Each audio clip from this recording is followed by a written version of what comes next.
German 10 hospital, orthopaedic से मुताल्लिक हर मरीज यहाँ शिफायाब।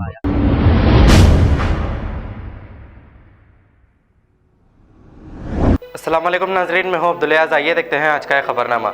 इंडिया में पिछले 24 घंटों में कोरोना के 2,71,000 से ज्यादा नए केसेस पाए गए और 314 कोविड पेशेंट्स की मौत भी हुई है और 1,38,000 से ज्यादा पेशेंट्स रिकवर भी हुए हैं। इंडिया में टोटल कोरोना के एक्टिव केसेस 15,50,000 है और इसी के साथ ओमिक्रॉन के केसेस में भी इजाफा हो रहा है। पिछले 24 घंटों में ओमिक्रॉन वायरस के केसेस 7,000 से ज्यादा पाए गए और इंडिया में अब तक 156 करोड़ 76 लाख लोगों को कोविड वैक्सीन लगाई गई है।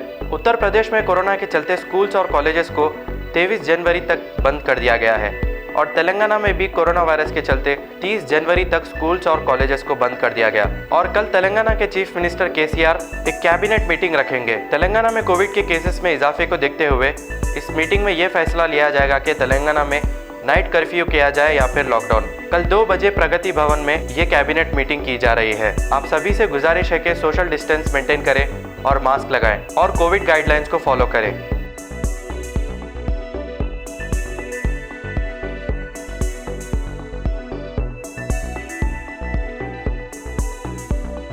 जर्मन 10 हॉस्पिटल, ऑर्थोपेडिक से मुताल्लिक हर मरीज यहाँ शिफायाब। बैनुल-अक़वामी शोहरत याफ्ता और इनाम याफ्ता doctor Mir Jawad Jar Khan, senior orthopaedic surgeon, advance operation theatre, ICU, digital xray, laboratory, physiotherapy, pharmacy, sharing और प्राइवेट रूम्स, लेडी डॉक्टर्स और डॉक्टर अर्जुमन सुल्ताना गैनकोलॉजिस्ट की खिदमात हासिल। वाजिबी फीस और मुकम्मल सहूलियात से हजारों मुतमईन। एम्बुलेंस से आरास्ता German 10 orthopaedic hospital, pillar number 150, Attapur, Hyderabad. खबर है शहर की, खबर है गाँव की, खबर है सारी दुनिया की। 7H न्यूज पसंद आए तो लाइक कीजिए, शेयर कीजिए और सब्सक्राइब करना ना भूले। 7H news.